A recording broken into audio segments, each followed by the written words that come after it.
Hello and welcome to Zactivist Speaks. I am your host, the one and the only, the Zactivist, Dr. Zachary Kirk, and it is great to have you with me tonight.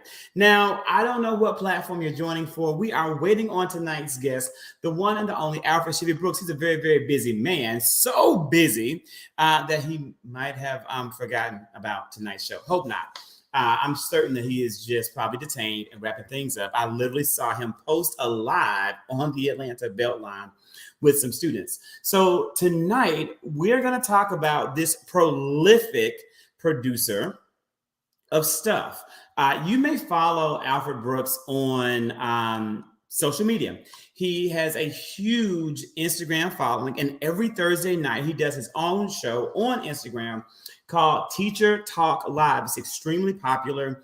Tons of people tune in every Thursday. He does amazing interviews, gives a great insight. Shivy actually is a trained DJ, which adds a lot to his platform and kind of like what he does and how he's able to keep it so engaging and so high energy. But while we're waiting on Shivy to join us, I'm going to talk about him, give some background, give some insight, and preview what we would hopefully be able to cover in tonight's show. But I want to, for any of you watching, give you also a chance to engage and interact with me and ask me questions about how to build a profitable brand in education, because I think that it is something that a number of people are thinking about.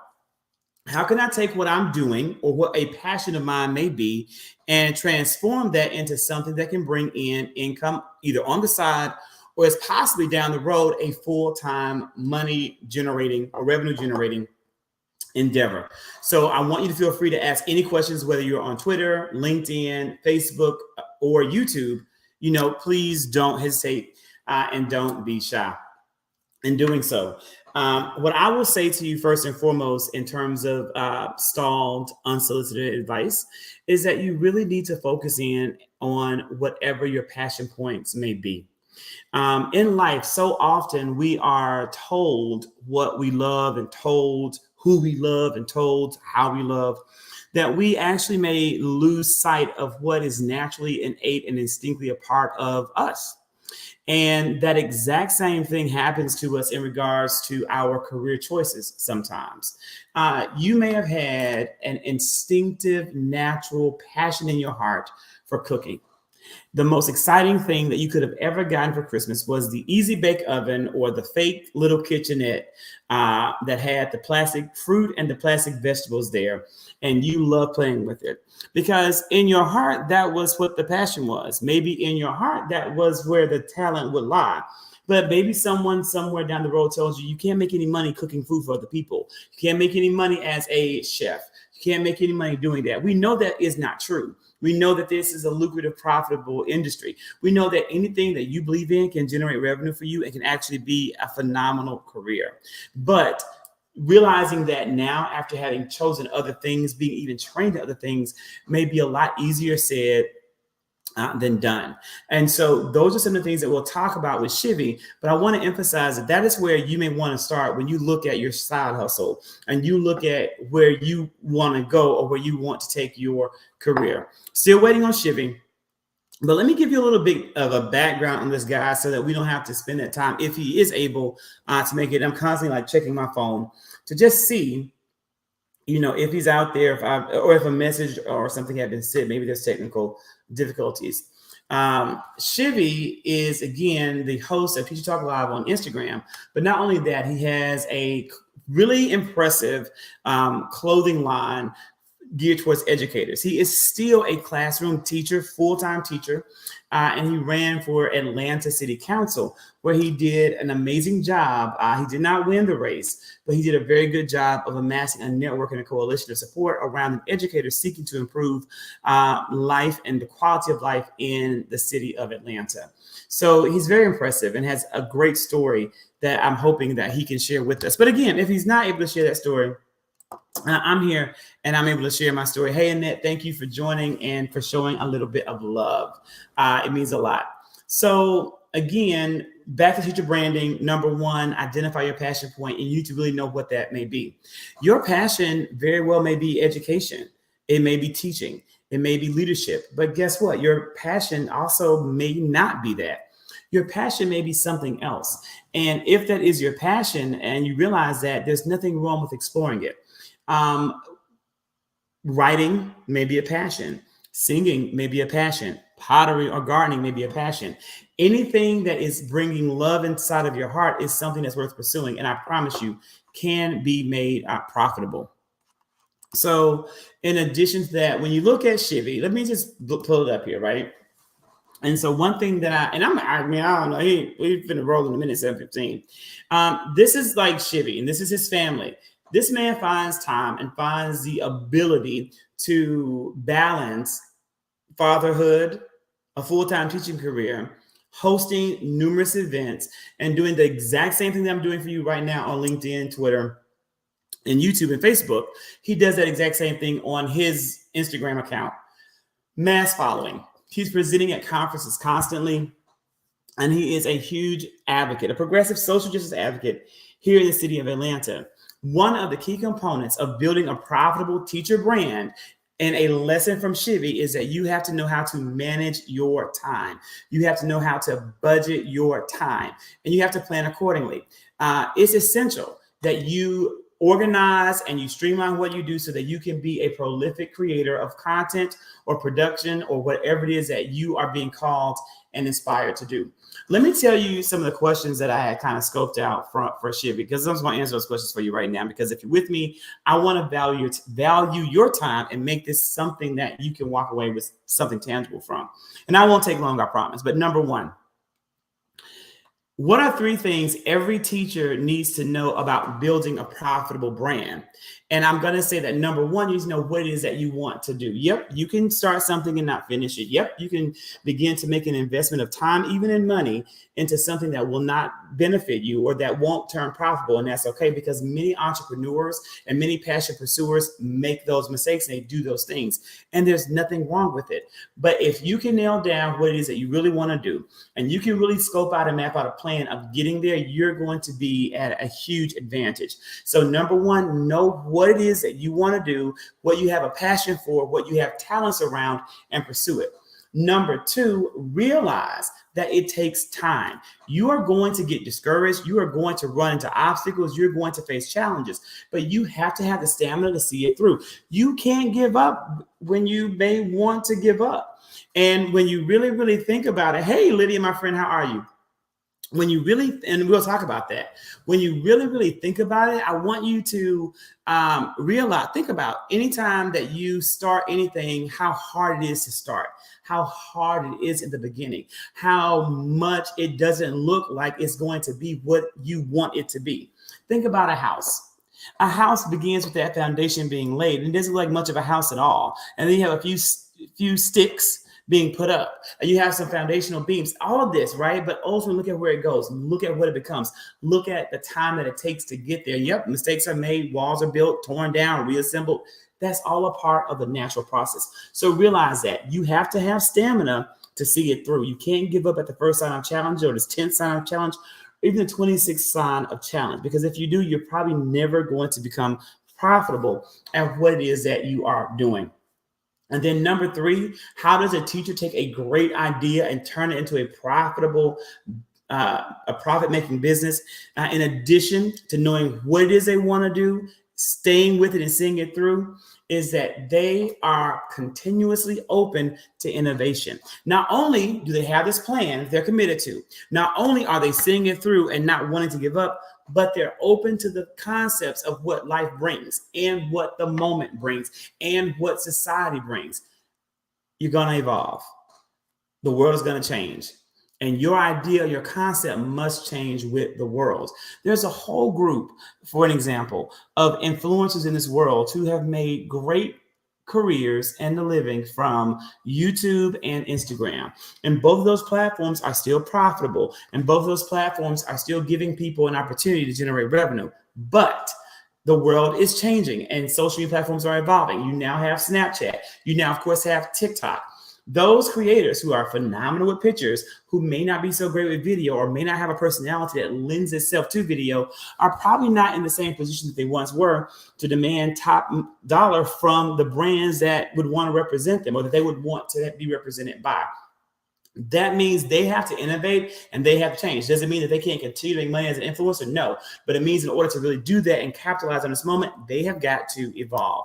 So I want to share those as my 3 things that I would share with a teacher about a great idea and turning into a profit-making business. The next question I was going to ask Shivy was, where do teachers go wrong when building a brand and trying to make profit out of it? And that's what I'm going to start with in the next question. And here is Lydia. I remember getting laughed at when telling people I wanted to be a writer, but I didn't care about that because being a starving artist, because that's always been my passion. And she's right. Lydia Martin was hands down one of the most talented writers I've ever taught. As a high school student, Lydia won awards for her writing, beautiful pieces, heart just touching pieces. And she's still doing that. She never gave up on that. And she made a choice early on saying that it didn't matter if I'm going to be a starving artist, I'm going to be this writer that God has called me to be, because that is exactly who I am. So I'm proud of her for it. And not only am I proud of her for it, but the world is a better place because of her contributions in this field to it. I just got an email from the person that Lydia is working with about, some work that she has going, and it's very impressive. It's very impressive. And I want you guys to think about, even for the educators watching, right? Think about this. I taught Lydia in English class.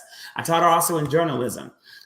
At no point would I have ever discouraged this passion for her, but I know that she not only heard this from friends and family, but she also heard it from teachers, because not only was Lydia this amazing English student, Lydia was this amazing mathematician as well. She was a straight A student across the board, top of her class.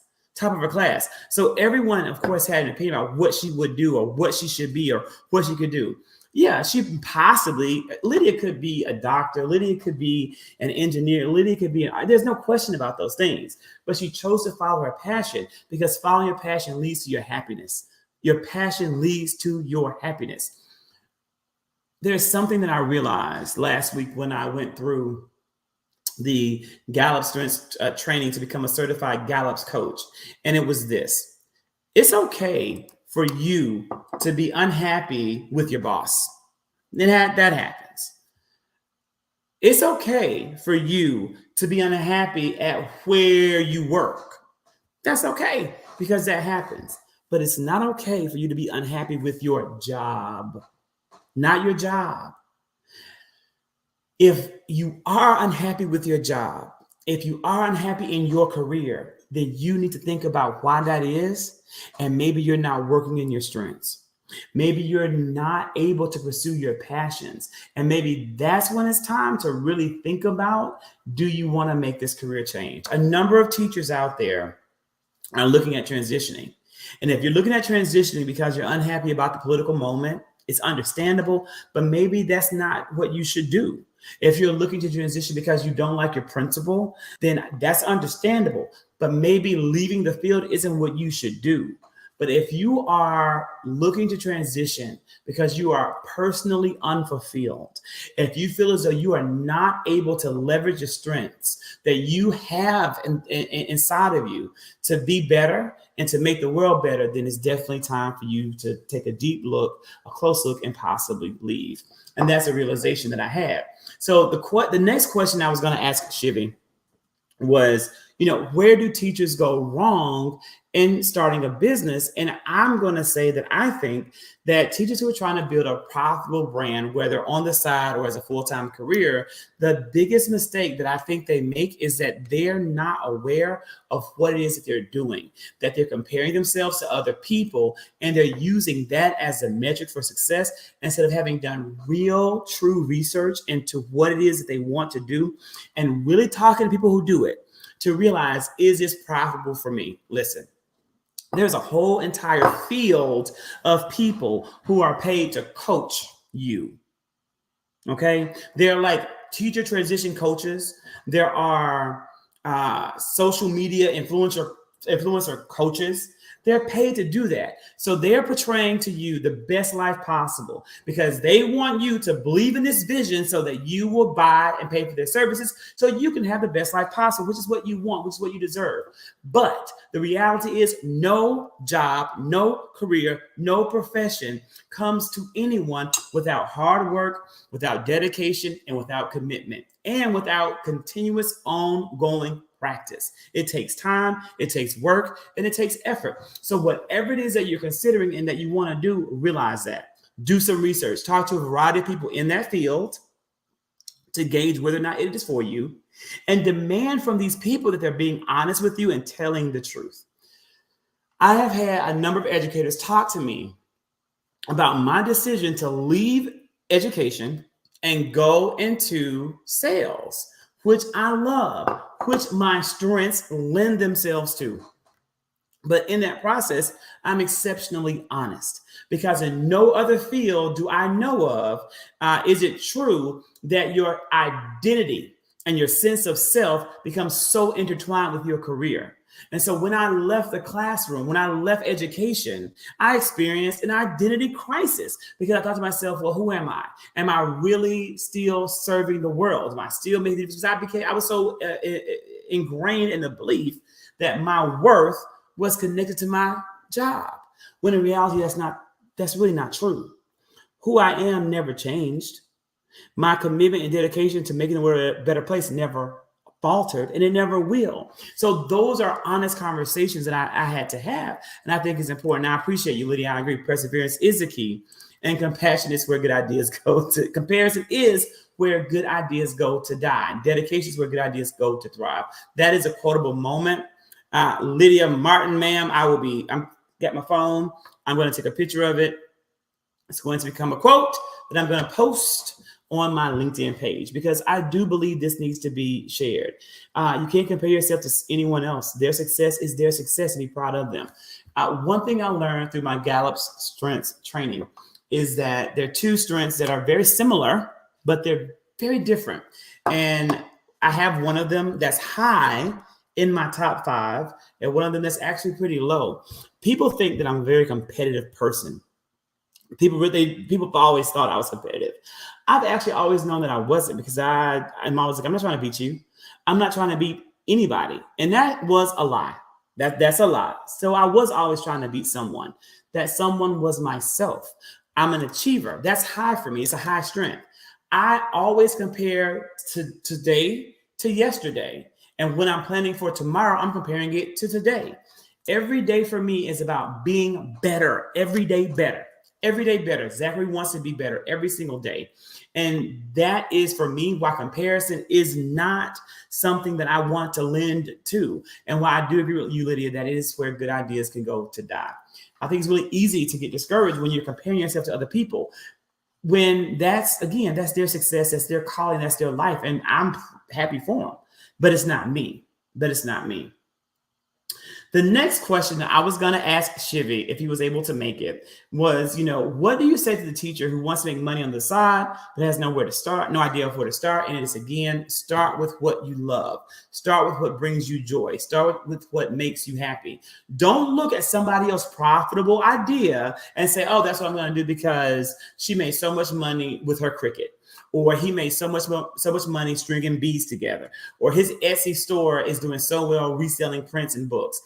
That may not be the answer for you. Now, you may buy Cricut and learn how to cut up them letters and paste them and steam them down with the world's best iron, or whatever you do on that Cricut, or grasshopper, or any other anthropod. Is it an anthropod, encephalopod, whatever, any other insect out there that you want, right? But I don't believe that you'll be happy doing it. I think that your happiness will come from your passion, and you already have that in you. And if you have forgotten it because life has written over that part of your canvas, painted over that part of your canvas, then you need to find a way to take that paint off, deconstruct it, and get back to the heart of it and what it is that makes you happy. The next question I was going to ask Shivy was, what side hustle has earned you the most money in a given year? And I'll answer that for myself. And it was, for me, the side hustle that gave me the most money in a year was independent consulting in education.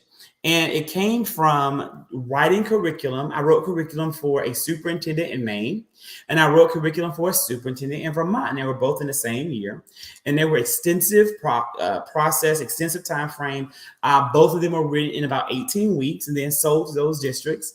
And then in that same year, I was training on that curriculum for those districts, taking personal days from work and then taking non-paid days from my regular job as a public school educator to be able to do this side hustle work.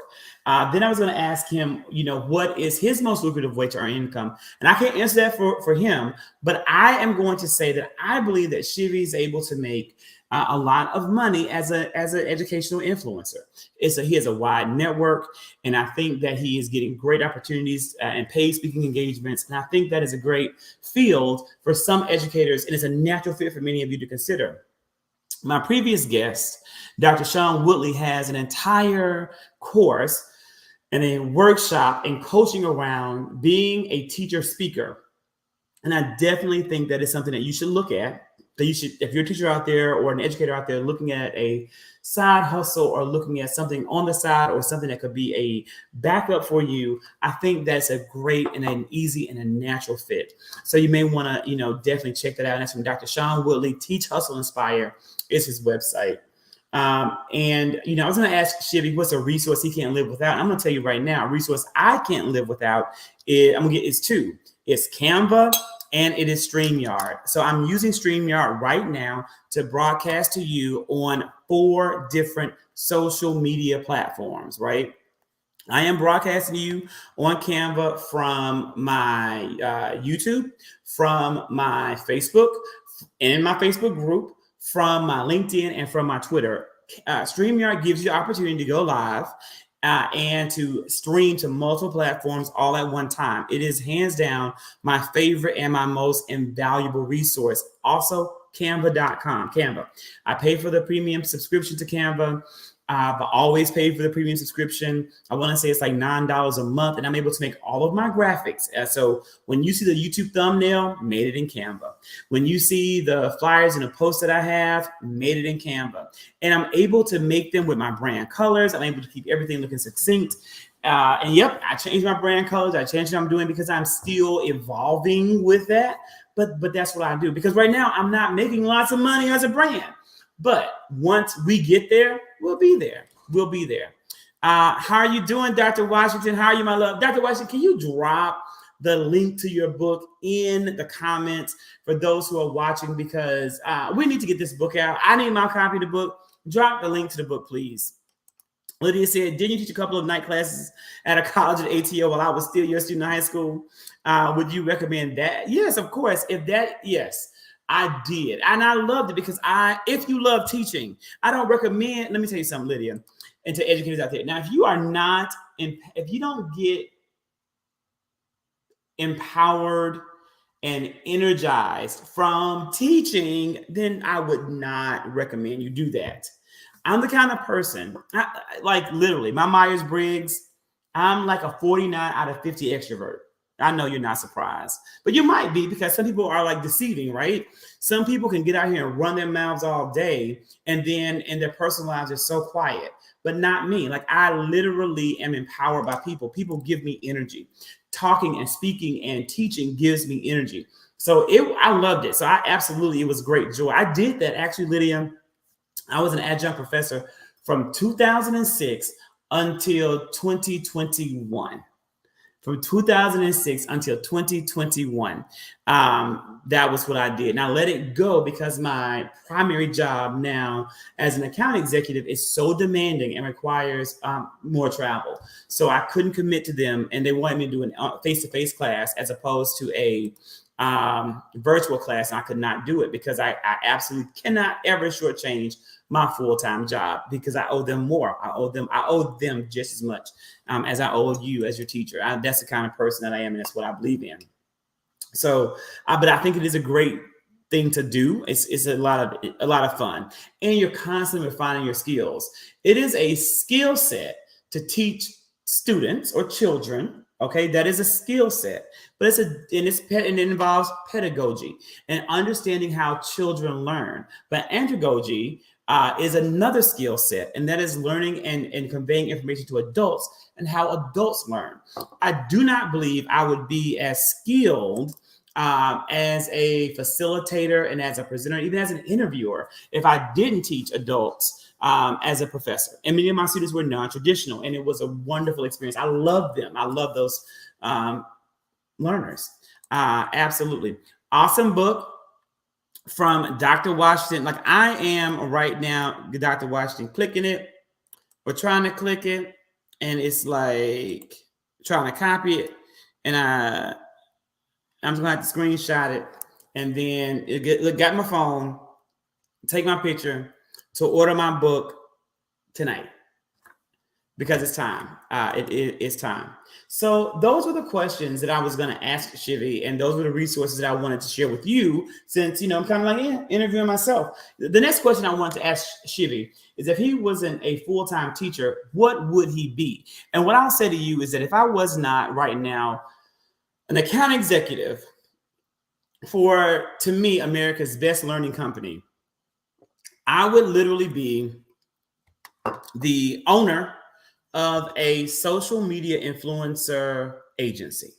That is what I would do right now today, right? Like I think there is a huge need for really good social media influencers who have meaningful platforms to also have an opportunity to generate revenue from the work they do. A lot of brands do not want to work with Black creators and Black influencers. And I've experienced that firsthand. Not so much for me, because what I produce in terms of content can be controversial, because I'm speaking truth to power about politics and about instances and situations in the world that we live in. And I don't actually seek to make money from that, but some creators do, and they should have a fair access to it. The Black buying power in the United States is unbelievably high. Even though Black people in the United States only comprise 13% of this nation's population, they are the second largest group in terms of spending power. And the fact that so many brands don't value that and don't want to work with Black influencers is really disappointing. The fact that you could have the top 5 most paid TikTok influencers all be white is also a little bit disappointing and shocking, especially when many Black creators gave them the content that made them famous or that put them on the map. So I would absolutely have a whole entire social media agency that will continuously pitch influencers that I believe in, with a focus on those who are in marginalized communities, those who are people of color, female, LGBTQIA plus, and put them and mash them up to brands that would be of benefit to them, because that's a full-time job. That's work that most of these influencers who are creating content don't have to do. And so the last question, that I was next real question about this for Shivy, and you guys also ask some questions before I log off and call it a day, since Shivy got obviously detained or held up, or just in general is unable to make it tonight. Would be I was going to ask him, how do you balance being an effective educator with being a successful entrepreneur? And again, I would have to say, for me, it's all about time management. I schedule out my day to the T. I have exceptional stamina because I was a classroom teacher who worked very late. I can work long hours without tiring. I can just go. I make my to-do list. I make every night, I make a to-do list. Then I put all those items on sticky notes, and then I post those sticky notes on the wall. And then I take them off the wall one by one as those things get done. And I don't end the day until the wall is bare. That's what I do. And that's the technique I got from my friend Stacey Arrington, and I've used it ever since. And it really helps me stay productive. But get this, people, that's not a strength for everybody. So don't think you have to do that, because not everyone is driven in that way. It could literally cause you anxiety to hear me even share that. And I acknowledge that. And that's something I learned as a soon to be certified Gallup strengths coach. And so then I was going to ask Shivy what's next. Shivy had this man, ran for Atlanta City Council, phenomenal race. This man is right now still out here protesting and fighting for the rights of Atlanta students in the face of ridiculous legislation being pushed in the books. So I wanted to know from and ask him, hey, what's next for you? I will say that what's next for me is continuing to do exactly what I'm doing, continuing to grow as a creator, continuing to advance as an influencer, continuing to build and share content that I believe in, and promoting people and things that I believe in. That to me is more important than anything else. Like that is the most important thing. It's why I love Oprah, is that Oprah gained a platform and then she used that platform to lift up other people. I don't think there can be a more noble use of what you work hard for than to take it and give it away, take it and share it with others. And I think that's a great note to end on.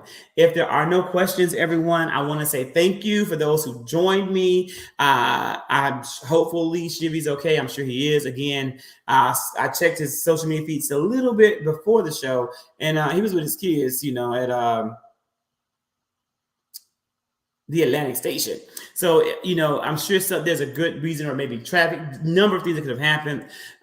If Shivy's able to join at any point, we'll come back and we'll, go deeper. But if not, it'll be rescheduled. Thank you guys so much. Mwah! See you soon.